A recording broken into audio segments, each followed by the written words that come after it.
हमने लास्ट किया था आइडियल टाइप कि टाइप्स क्या होते हैं। इसका मीनिंग होता है आइडिया, कि आप जो भी करते हैं, जो भी आपका थॉट प्रोसेस होता है वो एक आइडिया से आता है। एंड जो आइडिया है वो उन्होंने दिया है कहाँ से, किससे दिया है, तो उन्होंने आइडियलिस्ट जो है वहाँ से उन्होंने आइडिया टाइप लिया था।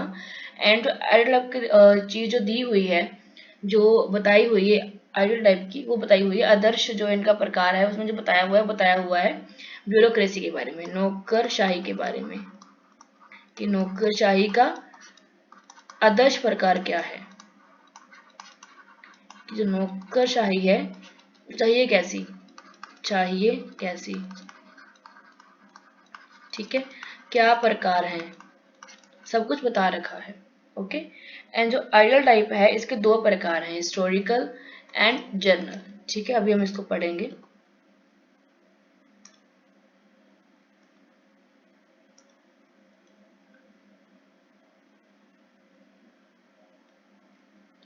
Historical event can be described by okay. ऐतिहासिक घटनाओं का वर्णन उनके प्रमुख घटकों पर विश्लेषणात्मक रूप से जोर देकर किया जाता है। कि जो ऐतिहासिक घटनाएं हुई हैं हमारे कहीं किसी भी एरिया में, उनका जब हम वर्णन करते हैं ना, तो उनके जो प्रमुख प्रमुख घटक होते हैं उनको हम डिस्कस करते हैं, उनका हम करते हैं विश्लेषण। जैसे कि आपकी लाइफ में यहाँ से लेकर यहाँ तक कुछ हुआ होगा, इस पॉइंट में कुछ आपके मेन मेन पॉइंट रहे होंगे। जैसे आपका चाइल्डहुड, आपकी यंग एज, टीन एज कह सकते हो, एंड देन आपका एडल्ट। ठीक है। एंड उसमें आपको कुछ फैक्टर होंगे, बचपन में आपने पढ़ाई करी होगी, है ना, स्कूल गए होगे फर्स्ट टाइम। यंग में आपका कुछ ऐसी चीजें करी होंगी आपने जो याद रही, जो मेन इंपॉर्टेंट चीजें हैं, है ना। तो जो उन घटनाएं हुई हैं आपकी लाइफ में प्रमुख प्रमुख, पर उन घटकों पर आपने विश्लेषण किया, उस पे आपने एनालाइज किया, उस पे ये बात करते हैं। ठीक है। जो सामाजिक घटनाएं हैं उनका वर्णन उनके प्रमुख घटकों पर विश्लेषणात्मक रूप से जोर देकर किया जा सकता है। तो ये कहाँ पे करते हैं, द स्पिरिट ऑफ कैपिटलिज्म, जो इनकी बुक थी उसमें ये बात करते हैं। ये कहते हैं कि जो कैपिटलिज्म है, जो पूंजीवादी है, वो कैसे आया। क्योंकि जो ईसाई धर्म है ना, इसके दो प्रकार हैं, एक तो कैथोलिक, दूसरा है प्रोटेस्टेंट। ठीक है। कैथोलिक का मतलब है कि जो धार्मिक रूप से रूढ़िवादी हैं, जो चेंज नहीं होते हैं, सब कुछ धर्म के अकॉर्डिंग करते हैं। एंड जो प्रोटेस्टेंट हैं वो जाते हैं सब अपने धर्म के खिलाफ, धर्म के ऊपर जो चीजें उनको भी पढ़ते हैं। ठीक है। तो ये कैपिटलिज्म की बात करते हैं, कैपिटलिज्म जो आता है प्रोटेस्टेंट्स में आता है। ठीक है। तो वो उसकी बात करते हैं कि जो कैपिटलिज्म वो कैसे आया, कैसे लोग रूढ़िवादी से चेंज होकर कैपिटलिज्म की तरफ जाते हैं, पैसों की तरफ जाते हैं कि मैंने पैसे ही कमाने हैं। तो उनके बारे में ये बताते हैं हिस्टोरिकली से। जैसे हमने किसी के बारे में जानना होगा तो हम क्या करेंगे, उसका इतिहास जानेंगे कि उसके इतिहास में क्या क्या था।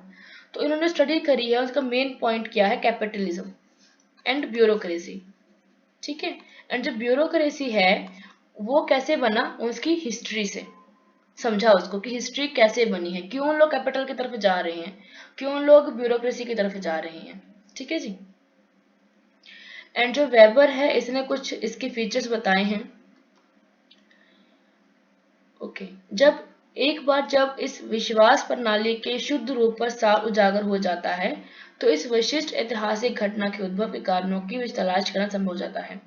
कि अगर हम इस प्रणाली का अगर प्योर फॉर्म पता चल जाए कि ये शुरू कहाँ से हुआ है, इसका जड़ क्या है, कहाँ से पैदा हुआ है, तो हम क्या कर पाएंगे, इसके जो उद्भव के कारण हैं उनको जान पाएंगे। अगर कोई इंसान मेरे मॉम डैड को जान ले, है ना, मेरे मॉम डैड को अगर कोई जान ले, जो मेरी जड़ है जिनसे मैं पैदा हुई हूँ, ठीक है, तो क्या होगा कि मेरे जन्म होने के कारण क्या क्या थे, पता लग जाएंगे कि हाँ क्यों मैम पैदा हुए थे, कहाँ से पैदा हुए थे, कौन सा बर्थ प्लेस है, कौन सा टाइमिंग है। ठीक है। ऐसे ही कोई घटना होती है। ठीक है। जैसे कि हमारा हुआ था इंडिपेंडेंस 1947 को, तो वो क्यों हुआ, वो जो एक घटना हुई थी, उस घटना के पीछे कौन कौन से कारण थे, जब उनकी जड़ों के पास जाएंगे ना, तो क्या होगा, हमें लग जाएगा पता कि ये 1947 का जो विद्रोह हुआ था, जो इंडिपेंडेंस हमें इंडिया को मिली थी, वो क्यों मिली थी, उसके कारण क्या क्या थे। ठीक है जी, तो वो हमें पता लग जाएंगे जब हम इतिहास में जाएंगे। आगे वेबर ने कहा, जो प्रोटेस्टेंट नैतिकता का उद्भव पूंजीवाद की भावना के विकास का एक प्रमुख कारण है। जो प्रोटेस्टेंट लोग हैं ना, जो ईसाई धर्म के दूसरे पार्ट हैं, एक तो होता है धार्मिक रूप से रूढ़िवादी, दूसरे हैं जो थोड़े से धर्म के खिलाफ हैं, धर्म को मानते तो हैं पर ज्यादा नहीं मानते। ठीक है, हमने धर्म पूजा पाठ करनी है, ठीक है, पर पैसे भी कमाने हैं। ठीक है, तो जो प्रोटेस्टेंट हैं, इनका जो जन्म हुआ है वो हुआ है पूंजीवादी की भावना से। ठीक है, मतलब कि वो चाहते थे कि हम पैसा कमाएं, हम ज्यादा काम करें, ज्यादा धर्म को ना मानकर अपने काम की तरफ फोकस करें। ठीक है, तो उसी से ही पैदा हुआ है पूंजीवाद से। उसका जो पैदा हुआ है प्रोटेस्टेंट, वो पैदा हुआ है पूंजीवाद से। ठीक है जी, किसी ऐतिहासिक घटना की प्रमुख विशेषताओं पर जोर देने के बाद शोधकर्ता उसके जो कारण है, उसके कारणों की खोज भी करेगा। ठीक है, जो उस घटना हुई है, उस घटना की जो विशेषता है, ठीक है, उसके बारे में जानेगा, प्लस उसके जो कारण थे घटना के, क्या कारण थे, क्यों हुई वो घटना, उसकी भी जानने की जो कोशिश करेगा। वेबर ये नहीं मानते थे कि सामाजिक सांस्कृतिक दुनिया मानव सामाजिक संगठन के कुछ सामान्य कानूनों का कारण है, फिर भी वह सामाजिक घटनाओं के बारे में सामान्यकरण करना चाहते थे। वो कहते थे कि जो सामाजिक घटनाएं हैं, सोशल फिनोमिना है, वो क्या है, सामान्यकरण हो उसका, कि अगर कोई घटना हो रही है तो वो किसी एक कारण से हो। अगर ये घटना यहाँ इंग्लैंड में हुई है, इंडिया में हुई है, तो सेम घटना जो जापान में हुई है वो सेम हो, यूएसए में वो सेम हो। अगर ये वाली घटना का कोई कारण है तो वो सेम होना चाहिए। ठीक है, जैसे आपने प्रोफेसर बनना है, ठीक है, तो एक ही पाथ है ऑल ओवर द इंडिया कि नेट क्लियर कर लो।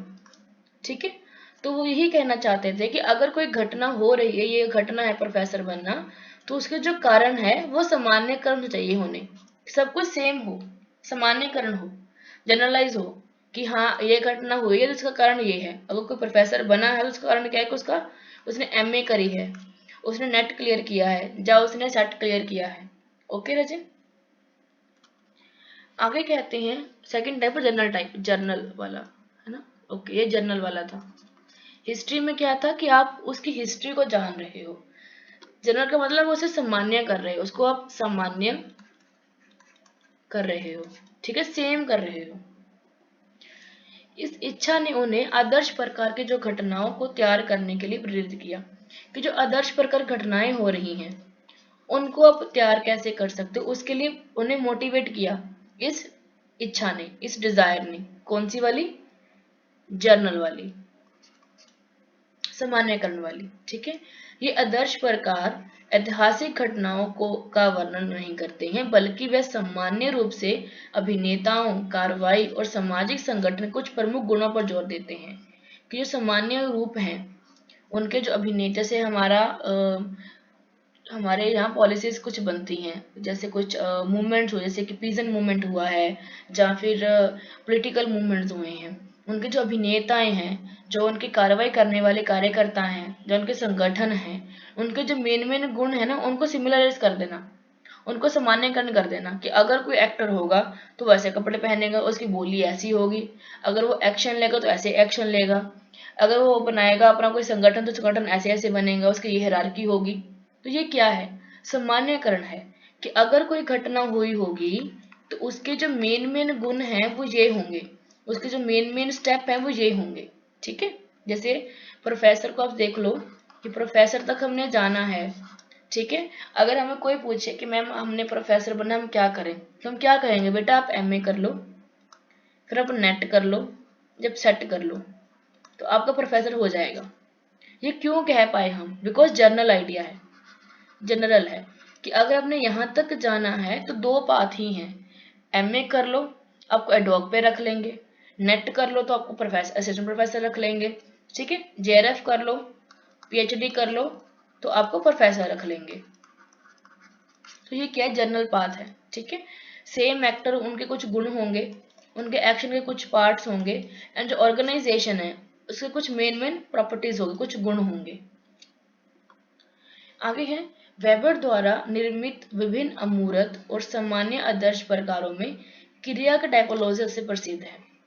जो एक्शन है इसकी टाइपोलॉजी बहुत ज्यादा इंपॉर्टेंट है, ठीक है, जिसके बारे में बात कर रहे थे ताजवी, value, neutral, value relevance, value free, ठीक है। आगे है कैरेक्टरिस्टिक्स क्या क्या है आइडियल टाइप के। तो ये जो आइडियल टाइप है, जो आदर्श प्रकार है, वो स्पेसिफिक ट्रेट है, विशिष्ट लक्षण है कि हमने इसी के बारे में बात करनी है। उसके जो कॉमन फैक्टर होंगे वो यही होंगे। दीज ट्रेड्स, ये लक्षण आंशिक वास्तविकता का प्रतिनिधित्व करते हैं, जो वास्तविकता, जो रियल पार्शली जो रियलिटी है उसकी बात करती हैं, ठीक है। मतलब कि मेन चीजों का, कि अगर ये घटना हुई है तो इसके मेन कारण ये होंगे, पूरा नहीं, सिर्फ कुछ मेन लक्षण दिखाई नहीं दे सकते, मतलब दे भी सकते हैं, दे भी नहीं सकते हैं, ठीक है। आदर्श प्रकार तार्किक निर्माण होते हैं, मतलब कि जो आइडियल टाइप्स हैं, जो आदर्श प्रकार हैं, वो तार्किक क्रियाओं पे बनते हैं कि हम इसे करें या ना करें, अच्छा है कि बुरा है, ठीक है। इसका प्रयोग वास्तविकता के रूप में नहीं बल्कि एक उपकरण के रूप में करा जाना चाहिए। वो कहते हैं कि चाहिए, मतलब कि जो वास्तविकता है उसके लिए नहीं बल्कि जो उपकरण है उसके लिए। मतलब कि अगर कोई घटना हुई है, यहाँ तक पहुंचने के लिए हम स्टेप कौन कौन से लेंगे, ठीक है, स्टेप कौन कौन से होंगे, तो उसको हम एज अ टूल समझे, कौन किसको, हमारे आइडियल टाइप को, ठीक है राजे, हमारे आदर्श प्रकार को। आदर्श प्रकार में हमारे पास दो टॉपिक आए थे, हिस्टोरिकल एंड जर्नल, ठीक है। हिस्टोरिकल में क्या कि जब हम किसी घटना को उसकी हिस्ट्री से समझते हैं, एंड जर्नल का मीनिंग क्या है कि जहाँ पे हम हमारा डाटा जो हमारे पास अवेलेबल है उसके कुछ मेन गुणों को पकड़ के उनको कह देना कि सब कुछ ऐसे ही हुआ होगा। कोई प्रोफेसर बना है तो हम कह देते हैं ना कि ये उसने MA करी होगी, नेट क्लियर करा तभी प्रोफेसर बना, जनरल है, तो ऐसे इन्होंने करा था मेजरमेंट। और फिर यहाँ पे जो कहते हैं वो कहते हैं कि ये जो आइडियल टाइप है उसको हम ये मत कहें कि यही रियलिटी है, ठीक है, ये कहें कि हम जिस घटना के ऊपर जा रहे हैं उसको समझने के लिए हम इसका प्रयोग एज अ टूल कर रहे हैं, ठीक है, एज अ टूल कर रहे हैं। जैसे हमें कोई कहे कि नेट आपकी रियलिटी है, तो हम कहें नहीं, हमारी रियलिटी नहीं है, हमारा एक टूल है यहां तक जाने का, ठीक है राजी। आगे देखो, वैध शक्ति की प्राधिकार कहा जा सकता है, जो वैध शक्ति है, ओके। आगे हमारा टॉपिक है टाइप ऑफ अथॉरिटी। जो हमारे पास आइडियल टाइप्स हैं उसकी अथॉरिटी में क्या क्या आता है। जो हमारे पास आदर्श प्रकार है, आदर्श प्रकार में शक्ति, ठीक है, अथॉरिटी कौन कौन सी है। पहली लेजिटिमेट पावर, जो जायज है, ठीक है, वैध शक्ति है। देखो आदर्श प्रकार में ये बात करते हैं किसकी, ब्यूरोक्रेसी की, नौकरशाही की। और जो नौकरशाही है उसमें हमारे पास जो शक्ति आती है वो 3 तरीकों से आती है। पहली है जायज, वैध, जैसे मेरे पास एक वैध शक्ति है कि मैं पढ़ा सकती हूँ, ठीक है, क्यों, मैंने नेट क्लियर किया है, मैं टीचर काम कर रही हूँ, तो मेरे पास एक लेजिटिमेट पावर है, ठीक है। और ये दूसरों की इच्छा की परवाह किए बिना अपने निर्णय को लागू करने की क्षमता रखते हैं। कि आपका अगर मन है 7 बजे पढ़ने का, तो मेरा अगर मन है 8 बजे पढ़ाने का, तो मैं आपको कह सकती हूँ कि बेटा नहीं, हम 8 बजे ही पढ़ेंगे। मेरे पास ये पावर है, जायज पावर है, लीगल पावर है, ठीक है। जो मेरा मन करेगा वही करेगा। मैंने कहा कि मैंने कल क्लास नहीं लेना, अब क्लास नहीं होगी, ये मेरा मन है। अगर मैंने कहा कल क्लास होगी तो होगी, आप लो चाहे ना लो, हम क्लास लेंगे, ठीक है। आगे है, ओके, इसको मैंने समझाया हुआ है। इसे हम बोलते हैं ट्रिपरेटेड क्लासिफिकेशन, ये भी हम इसे कह देते हैं। पहले ट्रेडिशनल, ओके, लेजिटिमेट पावर।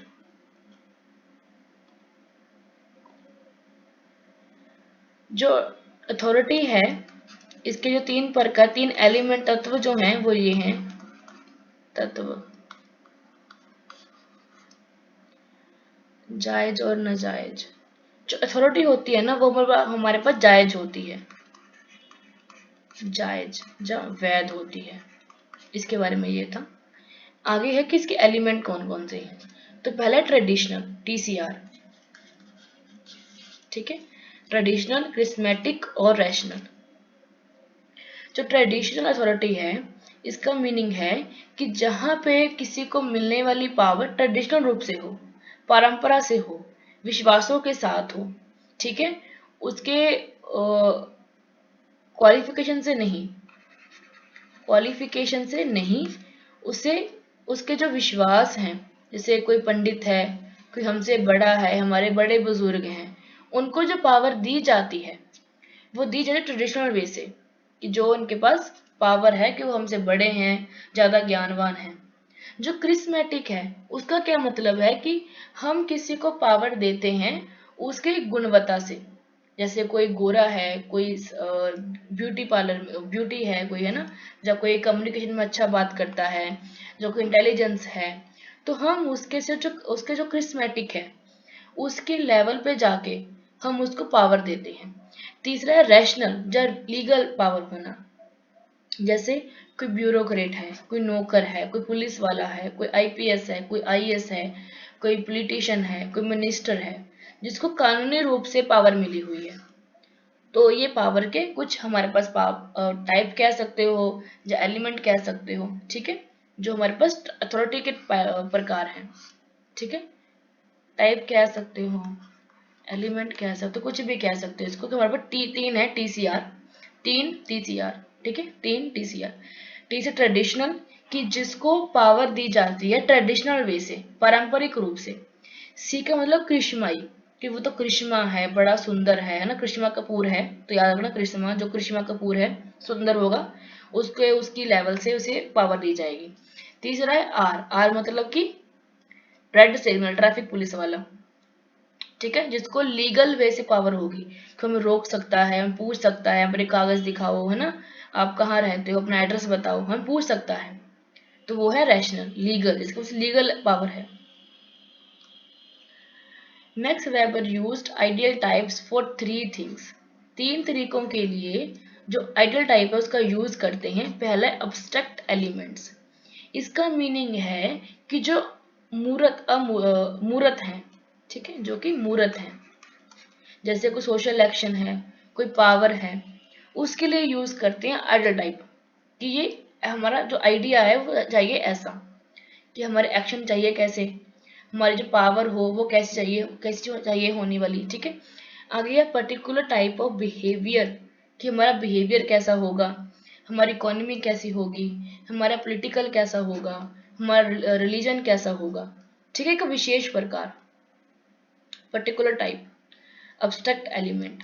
तीसरा हिस्टोरिकल फिनोमिना, ऐतिहासिक घटना, ठीक है, कि ऐतिहासिक घटना के लिए भी उन्होंने जो आइडियल टाइप का यूज करा था, कि जैसे कि कोई घटना हो रही है, वो कैसे हुई, उसका आइडिया कैसे लगाएंगे हम, क्या रीजन हुआ था। जैसे कोई हिस्टोरिकल सिटीज हैं, प्रोटेस्टेंट एथिक्स है, ठीक है, तो वो कैसे हुई थी, कैसे बनी है, उसके लिए भी यूज करते हैं। दूसरा किसी विशेष प्रकार कोई बिहेवियर है, कोई इकोनॉमी है, कोई पॉलिटिकल है, कोई रिलीजन है, इसके लिए भी यूज करते। तीसरा वो जो बाहरी तत्व हैं, जो अब्स्ट्रैक्ट एलिमेंट्स हैं, जैसे कि सोशल एक्शन है, अथॉरिटी है, उसको जानने के लिए भी जो हमारे पास आइडियल टाइप है इसका यूज करते हैं। इसका सिंपल मीनिंग है आइडिया, विचार। आगे Protestant ethics and the spirit of capitalism, बहुत ज्यादा इंपॉर्टेंट है, ठीक है। जो प्रोटेस्टेंट एथिक्स है और कैपिटलिज्म है, आपस में सिंक है। ऐसा क्यों? क्योंकि जो प्रोटेस्टेंट हैं वो कैसे बने, और कैपिटलिज्म कैसे आया, पूंजीवाद कैसे आया, यूरोप में कैसे आया, तो उसके बारे में ये बताती हैं। ठीक है। एंड तीसरा, जब ये पैदा हुए थे तब क्या हो रहा था कि इंडस्ट्री बूम हो रही थी, इंडस्ट्री पैदा हो रही थी। जो गरीब लोग थे उनके साथ हो रहा था थोड़ा सा डिस्क्रिमिनेशन। जो अमीर लोग थे, जो कि ज़्यादा बुर्जुआ हैं, जो प्रोलिटरेट हैं, उनके साथ करते थे अत्याचार, शोषण। तो उनको देखते हुए इन्होंने अपनी किताबें लिखी, उनके बारे में ये बताया कि जो ब्यूरोक्रेसी है उसके ये गुण होने चाहिए कि वो ज़्यादा लोगों की सेवा करे, है ना, लोगों को सर्विस अच्छी प्रोवाइड करवाए।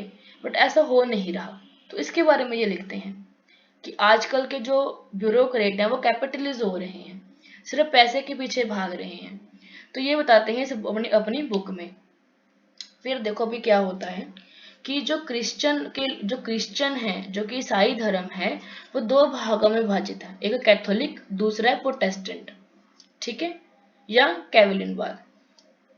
वो कहते हैं जो कैथोलिक है ना, वो धार्मिक रूढ़िवादी हैं, जब धर्म को मानते हैं कि धर्म में कहा गया है कि अगर आपने समुद्र में से जाना नहीं है तो समुद्र में जाएंगे ही नहीं।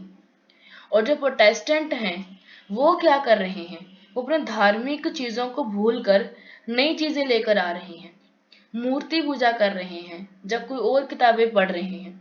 ठीक है जी, मतलब ये डिफरेंट है। कैथोलिक वाले कौन है, रूढ़िवादी हैं, और प्रोटेस्टेंट वाले कौन है, जो कि थोड़े चेंज वाले हैं, परिवर्तन वाले हैं, बदलाव वाले हैं। ठीक है जी।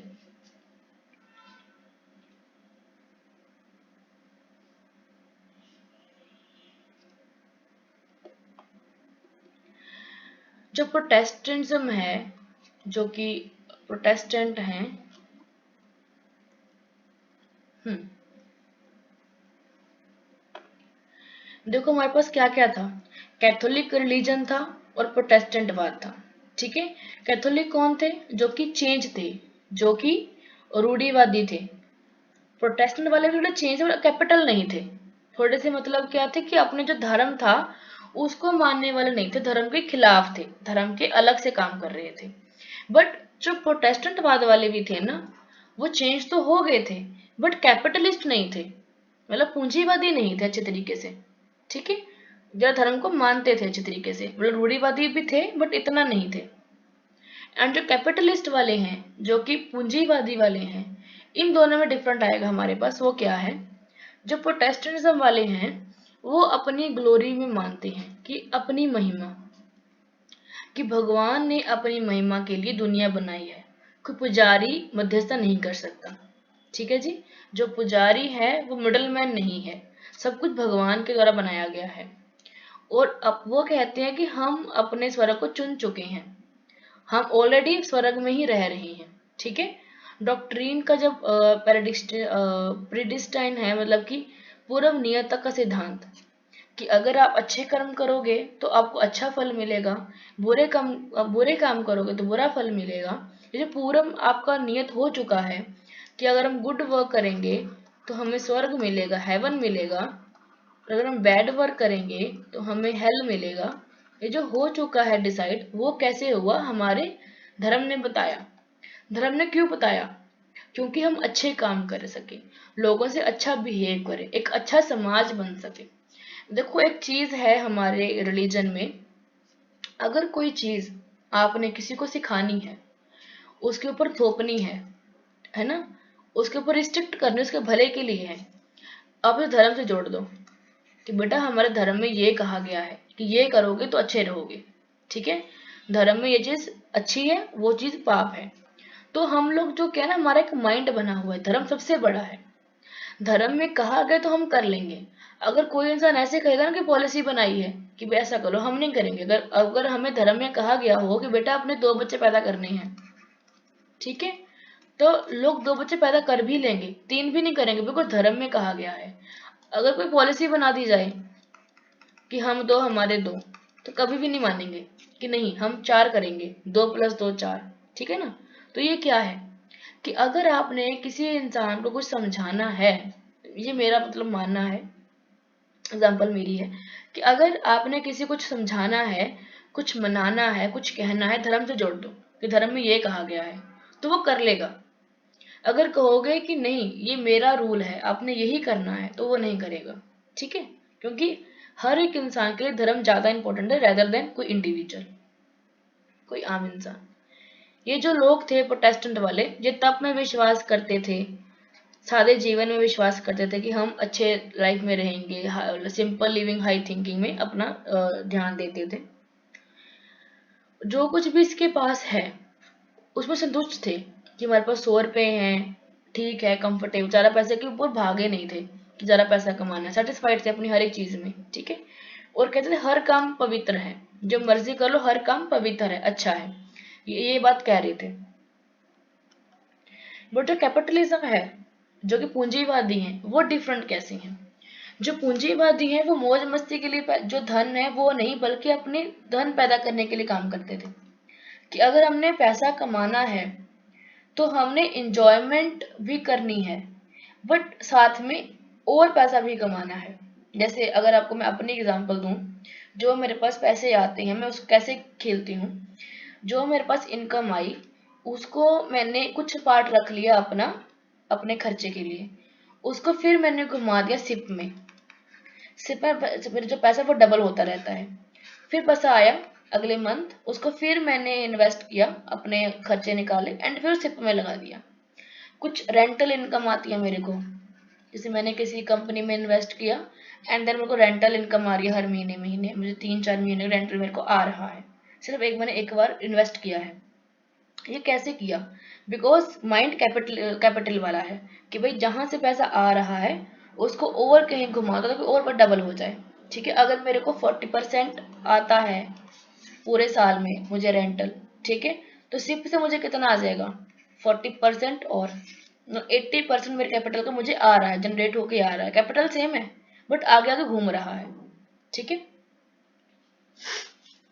आगे देखो, वो कहते हैं कि कड़ी मेहनत करो, अच्छा मतलब इनोवेशन करो, हार्ड वर्क करो, ठीक है, नए नए काम ढूंढो जहां से आपको पैसा आ सकता है, प्रॉफिट की तरफ ध्यान दो। ठीक है, ताकि जो अनलिमिटेड आप अज्यूमुलेशन करते हो, मतलब अपने पास ज्यादा, आपके पास मीडियम हो पैसे आने के, आप एक जगह मत टिको कि मैंने बस यही काम करना है, इसके अलावा मैंने कोई काम नहीं करना। आप अलग अलग काम करो ताकि आपको ज्यादा पैसा आ सके। ठीक है, और कहते थे कि हमारा एथिक्स क्या है, नैतिकता क्या है, कि कर्म ही पूजा है, वर्क ही वर्कशिप है। ठीक है, अगर आप अच्छे मन से अच्छे तरीके से अपना काम करोगे ना तो आपको ज्यादा पैसा मिल जाएगा। अभी आपको मैंने कहा कि हमारी ट्यूसडे को क्लास होगी, तो क्लास होगी, मैं जैसे मर्जी करूं अपने आप के साथ, पर आपकी क्लास होगी बिकॉज मुझे पता है कि मेरा काम मेरी पूजा है। मैं भगवान को मानूं चाहे ना मानूं, पाठ करूं चाहे मैं ना करूं, वो अलग मैटर है, बट ये जो मेरा वर्क है वो मेरी वर्कशिप है जहां से मुझे इनकम जनरेट होके आती है। ठीक है रचे, तो इसी पे इनका फोकस था, पैसे कमाओ, अच्छे से काम करो, इनोवेशन लेकर आओ, पैसे को ऐसे मल्टीप्लाई करो कि आपके पास डबल हो जाए, डबल से ट्रिपल हो जाए। ठीक है, आप एक बार इन्वेस्ट करो और आपको अगले साल वो ट्रिपल होकर मिले। ठीक है, ऐसा आप रेंटल लेकर चलो। आगे वेबर्स थ्योरी ऑफ रिलीजन, कि रिलीजन क्या है, धर्म क्या है। ठीक है, वेबर धर्म के समाजशास्त्र पे अपने काम के लिए भी प्रसिद्ध थे, कि उन्होंने धर्म के बारे में काफी कुछ कहा है कि धर्म क्या है, और उन्होंने कहा कि धर्म के 3 काम हैं, 3 प्रमुख कार्य हैं। पूंजीवाद के उद्भव पर प्रोटेस्टेंट कार्य नीति का प्रभाव, कि मतलब कि effect the Protestant work ethics on the emergence of capitalism. जो प्रोटेस्टेंट थे, जो कि रूढ़िवादी थे, थोड़े से भगवान को मानते थे, उनके काम के ऊपर, उनके नैतिकता के ऊपर जो पूंजीवाद है उसका प्रभाव पड़ जाता है। जब आपको कोई ऐसा इंसान दिखे जो कि एक महीने 1 लाख रुपया कमा रहा है, तो आपका ध्यान कहाँ जाएगा? 1 लाख कमाने वाले पर, 10,000 कमाने वाले पर, ऑब्वियसली 1 लाख कमाने वाले पर। आप उसे पूछोगे मैंने कैसे, आप कैसे काम करते हो, कैसी चीजें करी। ठीक है, तो उसी में ही ये बात करते हैं अपने रिलीजन की भी। ठीक है रजे, देखते हैं इसको भी।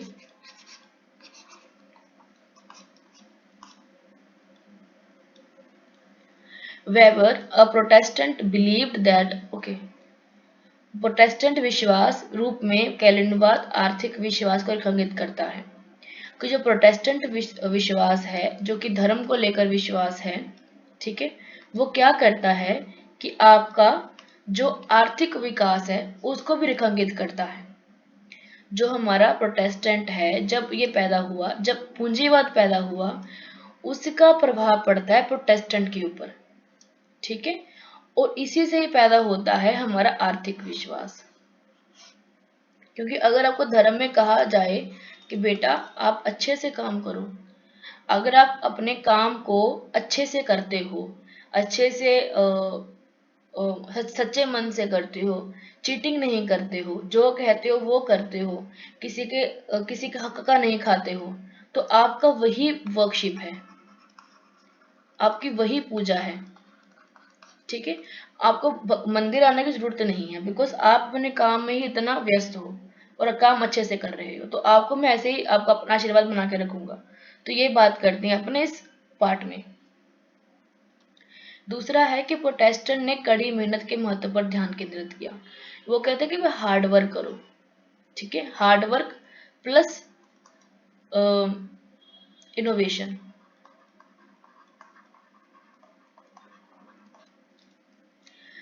वो कहते हैं कि भगवान की महिमा कर सफल लोगों को भगवान का आशीर्वाद मिलता है। Okay, successful people were blessed by God, कि जो लोग अपनी कड़ी मेहनत पर विश्वास करते हैं उनको क्या मिलता है, भगवान का आशीर्वाद मिल जाता है, ठीक है। जो लोग अच्छे से काम करते हैं, जो लोग मेहनत से काम कर दिन रात काम करते हैं, उनको भगवान अपनी आशीर्वाद बना के देता है, ठीक है।